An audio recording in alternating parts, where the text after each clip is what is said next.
Chaque jour, on mange certains aliments et on croit tout savoir sur eux, mais jamais vous ne vous seriez imaginé toutes les surprises que peuvent contenir ces produits pourtant si familiers. Installez-vous confortablement, aujourd'hui nous vous proposons de découvrir 20 faits intéressants sur des aliments difficiles à croire. Avant de commencer, voici les heureux gagnants du mois de novembre qui choisiront entre des cartes Google Play, iTunes et PlayStation Network.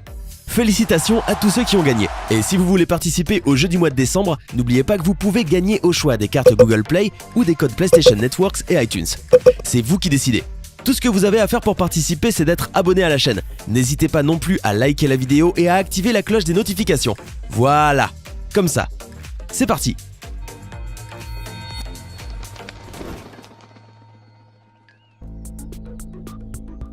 Beaucoup d'entre nous aiment les bananes. Apparemment, ces fruits n'ont pas que des fans parmi les êtres humains, mais aussi parmi les moustiques. Oui, les moustiques adorent les bananes. D'ailleurs, si vous avez récemment mangé une banane, alors vous attirerez plus facilement à vous ces petits insectes buveurs de sang. Donc il vaut mieux ne pas abuser des bananes pendant l'été lorsque vous êtes en pleine nature. À l'origine, le caviar n'était absolument pas un plat de gourmet, ni un mets cher, comme aujourd'hui. Au contraire, on en servait dans les bars au 19e siècle afin d'assécher la gorge des consommateurs et de les pousser à boire, comme les cacahuètes. Le tabac n'est pas la seule plante à contenir de la nicotine, c'est aussi le cas de l'aubergine. Cependant, il vous faudra consommer 10 kg de ce gros fruit pour obtenir les mêmes taux de nicotine présents dans une seule cigarette. La pâte à tartiner Nutella est l'une des gourmandises les plus appréciées dans le monde. D'ailleurs, la pâte Nutella, une fois tartinée sur une tranche de pain, s'avère être un produit plutôt sain. Mais bien sûr, ce n'est qu'un mythe. Vous comprendrez lorsque vous aurez lu les véritables ingrédients du Nutella sur l'étiquette. Beaucoup pensent que le Nutella est une pâte de cacao, mais ce n'est pas exactement ça. En réalité, la pâte à tartiner est constituée à 50% de sucre, puis à 20% d'huile de palme, et enfin, les 30% restants reviennent au lait en poudre, au cacao et à la noisette râpée. Ainsi, dire que le Nutella est un produit sain est assez osé. D'ailleurs, il est à noter que la marque Nutella appartient à la grande société familiale Ferrero. Cette famille se trouve derrière de nombreuses confiseries que nous aimons tous. En dehors du Nutella, il y a donc Kinder Surprise, Raffaello, les Ferrero Rocher et même les dragées Tic Tac. La pizza est aujourd'hui l'un des plats les plus consommés au monde. Pourtant, elle était à l'origine la nourriture des paysans pauvres d'Italie. En effet, ils n'avaient qu'à enduire la pâte avec de la sauce tomate qu'ils recouvraient ensuite de fromage, puis ils la faisaient cuire au four. Délicieux et pas cher. Que peut-on dire alors de la pizza la plus chère du monde que nous pouvons acheter aujourd'hui ? En effet, il existe un restaurant new-yorkais qui cuisine des pizzas pour 2700 $, c'est-à-dire quasiment 2300 €. La pizza est de taille standard mais garnie de truffes, de caviar, de fromage fermenté. Le tout recouvert d'une couche d'or comestible. Comment le cuisinier a-t-il pu imaginer une telle recette ? Et à propos, et vous, quelle est votre pizza préférée ? Il est bien connu que le miel naturel n'a pas de date de péremption. En 1922, lors de l'ouverture de la tombe de Toutankhamon, on a découvert un pot de miel datant de plus de 3000 ans. Après analyse chimique approfondie, les scientifiques ont unanimement reconnu que ce miel pouvait être consommé sans problème. Cela va de soi étant donné que le miel naturel ne se périme pas, contrairement à ceux des magasins qui sont souvent un peu mélangés. Depuis des centaines d'années, les gens consomment de la viande de poulet. La plupart d'entre nous mangent du poulet. Cependant, si vous voyez les poulets d'il y a 50 ans, vous ne les reconnaîtriez tout simplement pas. La taille de la poitrine et des cuisses de ces volatiles a doublé par rapport au XXe siècle, où les poulets étaient beaucoup plus maigres. Beaucoup pensent que la faute revient aux hormones qui ont fait grossir les poulets pour améliorer leur croissance. Toutefois, la majorité des éleveurs du monde nie ce fait.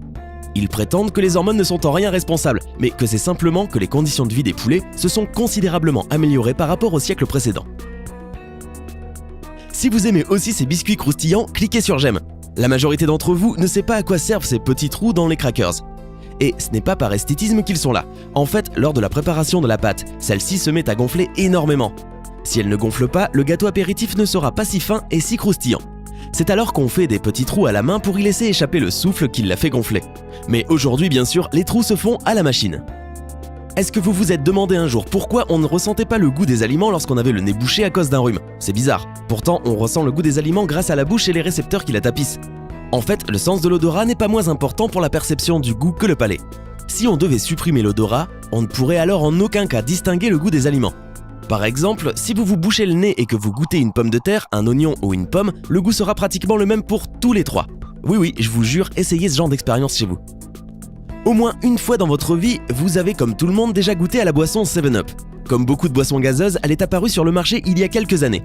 À ses débuts, le 7-Up, tel que nous le connaissons aujourd'hui, s'appelait Bib Label Lithiated Lemon Lime Soda. Bib Label faisait référence aux étiquettes de la bouteille. Lemon Lime Soda au goût de citron vert. Et Lithiated, parce que la boisson contenait du citrate de lithium, un thymorégulateur bien connu des bipolaires, mais qui était à l'époque présenté commercialement comme un remède contre la gueule de bois. Biblabel Leciated Lemon Lime Soda donc. Comment les consommateurs arrivaient-ils à retenir le nom de cette boisson? Cela reste un mystère. Mais à la moitié du siècle dernier, on a enlevé le lithium des ingrédients de la boisson, puisqu'il s'est révélé être dangereux pour l'homme et il a fallu lui trouver un autre nom. 7-Up était bien sûr beaucoup mieux. Lorsque vous allez faire vos courses dans un magasin ou sur un marché, vous pouvez souvent trouver 3 types de poivrons, du rouge, du jaune et du vert. Il s'agit en fait d'un seul et même légume, ou plus précisément de 3 étapes de maturation du poivron. Le poivron qui est vert est encore immature, le rouge est déjà arrivé à pleine maturité, le jaune et l'orange sont des formes intermédiaires entre le vert et le rouge. Mais parce que le niveau de maturité est différent, le goût l'est tout autant pour chaque type de poivron. Plus le poivron est rouge, plus il est sucré. L'eau en bouteille vendue en magasin est pour nous un produit commun. Malgré le fait qu'il y ait un nombre impressionnant de producteurs d'eau minérale dans le monde, vous ne trouverez jamais 2 eaux ayant le même goût. Ça marche à peu près comme les empreintes digitales, la composition chimique de chacune diffère et leur goût aussi. Vous connaissez sans doute l'astuce du verre d'eau et de l'œuf. Plus l'œuf est frais, plus il atteindra le fond du verre. Inversement, plus l'œuf est vieux, plus il flottera à la surface. Mais quelle en est la raison? Eh bien, plus les œufs sont conservés longtemps et plus ils retiennent des gaz sous leur coquille, ce qui leur permet de flotter. Il existe un divertissement chinois très connu, le biscuit chinois. Lorsque vous cassez en deux le biscuit, vous y trouvez à l'intérieur un petit morceau de papier où l'on peut lire une prédiction. Mais ce qui est intéressant à savoir, c'est qu'à l'origine, ce biscuit n'a aucun rapport avec la Chine. Il a été inventé en Amérique par des ressortissants japonais. Le ketchup s'avère être la 2e sauce la plus populaire du monde juste après la mayonnaise. Mais si vous pensiez qu'elle est systématiquement composée de tomates, vous vous trompez. Il est vrai que dans certains ketchup, vous pouvez trouver de la tomate dans la composition, mais ce type de ketchup est plus cher. Quant au ketchup très bon marché, malgré sa couleur rouge, il ne contient pas 1 mg de tomate. On a en fait remplacé les tomates par de la purée de pommes, des épaississants, des arômes artificiels, des colorants et des additifs, comme vous pourrez le constater sur l'étiquette. L'état de notre planète ne s'améliore guère. C'est la raison pour laquelle certains aliments qui nous sont familiers pourraient disparaître. Les bananes sont terrassées par les champignons, les récoltes de fèves de cacao, indispensables pour la fabrication du chocolat, ont considérablement diminué et le réchauffement climatique a réduit drastiquement la population des abeilles qui, comme on sait, fabriquent le miel. Oui, bien sûr, ces aliments, c'est-à-dire le miel, le chocolat et la banane, ne disparaîtront pas du jour au lendemain, mais dans 10 ou 20 ans, ils deviendront progressivement plus rares et donc plus chers. La plupart d'entre nous ne pourront alors plus les acheter. La tomate. Ce légume si précieux possède une quantité impressionnante de substances bénéfiques. Aujourd'hui, tout le monde connaît la tomate, mais il y a de cela une centaine d'années, les Européens considéraient la tomate comme immangeable et même empoisonnée. Classée dans la famille des Solanacées, la tomate doit sa mauvaise réputation à son cousinage avec le tabac, la belladone et le mandragore, 3 plantes avec lesquelles on ne plaisante pas sur le plan de la santé. Finalement, la tomate est devenue un aliment apprécié par tous. Le chrysanthème est une fleur aux multiples formes et couleurs. Beaucoup de gens les plantent autour de leur maison. Pourtant, pouviez-vous soupçonner qu'en Chine ou au Japon, le chrysanthème n'est pas seulement une fleur d'agrément, mais aussi un aliment ajouté dans les plats et les desserts.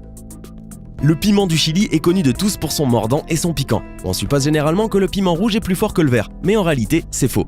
La force du piment ne dépend pas de sa couleur, mais de sa taille. Plus il est petit, plus il est fort. Voici une anecdote qui vous fera briller en société. Oui, Heinz est l'inventeur du ketchup moderne, mais la recette originale vient de Chine. Elle était surtout composée de poissons, mais les Anglais, qui ont ensuite obtenu la sauce grasse aux marins anglais, l'ont trouvée trop amère et l'y ont ajouté des champignons, du sucre, etc. Beaucoup de recettes différentes ont existé avant de finalement avoir celle que tout le monde connaît, un peu sucrée, un peu amère. Au 6e siècle, cette sauce chinoise s'appelait Tixai, qui signifie saumure de poisson ou sauce au poisson. En 2015, un journaliste allemand a créé de toutes pièces un article mensonger sur les vertus supposées du chocolat pour maigrir. Il voulait mettre ainsi les lecteurs en garde contre la profusion d'articles pseudo-scientifiques qui fleurissent un peu partout et racontent n'importe quoi. Cependant, il s'est produit tout l'inverse, des millions de lecteurs y ont cru. C'était 20 faits intéressants sur des aliments difficiles à croire. Lequel de ces faits pas très connus vous a le plus surpris? Dites-le nous en commentaire. Hey, c'est tout pour aujourd'hui. Si vous avez aimé la vidéo, n'oubliez pas de la liker et de la partager avec vos amis. Et si vous êtes nouveau sur la chaîne, n'oubliez pas de vous abonner et d'activer la notification. Bye bye!